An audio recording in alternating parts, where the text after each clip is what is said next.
Welcome everyone. We're delighted to have you aboard today as we tackle what is one of the most challenging areas of supplier relationships. That's getting change to stick and why you could find implementation so intimidating.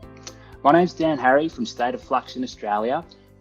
We've got Steve on hand to outline some key challenges that may be facing your organisation's change program and how you can use change management and supplier relationships to successfully bring about the organisational change you desire. There's 14 years of formal market research on hand, which has been specifically targeted at the procurement and supply management sector, not to mention a wealth of business experience in the room, all of which is aimed at offering you actionable tips to help you implement change and continue to maximise the value of your supplier relationships.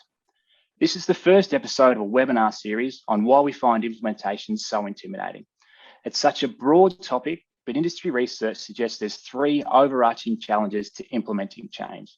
The risk of change, which we'll cover in today's conversation, the difficulty of change, and structuring an organisation for change, which will be covered in subsequent conversations. Each episode will focus on the critical area of change and identify the barriers that organisations are faced with. Once we've outlined the barriers to change, Steve will use their infinite knowledge, wisdom and experience to help tear down these barriers. So, about risk. Obviously, the pandemic has brought unprecedented challenges to the global business environment. An example of this is outlined by the Australian Bureau of Statistics, where 80% of businesses with supply chain challenges have reported that an existing supplier couldn't provide their product. In response, 35% of Australian businesses have added more suppliers to their books, and nearly 30% have actually changed suppliers. This suggests we're trying our best to cope with changes, but we're here to make sure that those changes can be done for the better.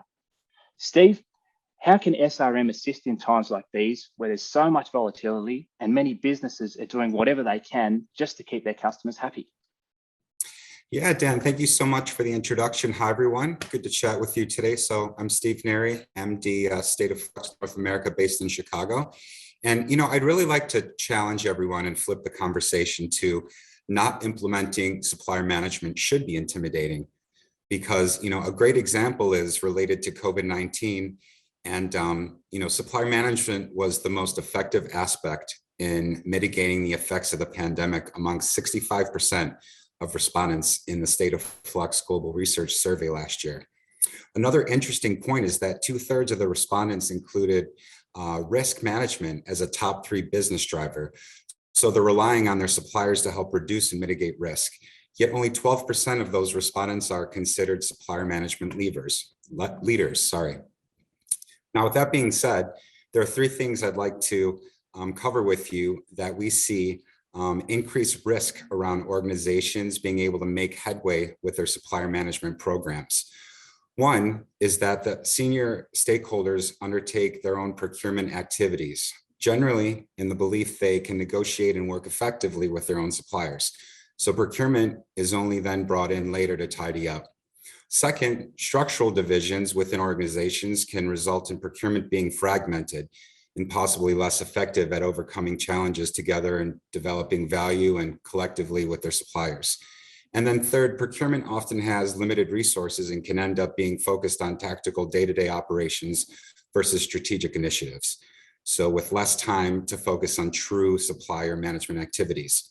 I believe organizations need to come together to combat these challenges and work to understand the value supplier management brings. Because when you do so, intimidation from whatever side you're looking at it starts to fade away.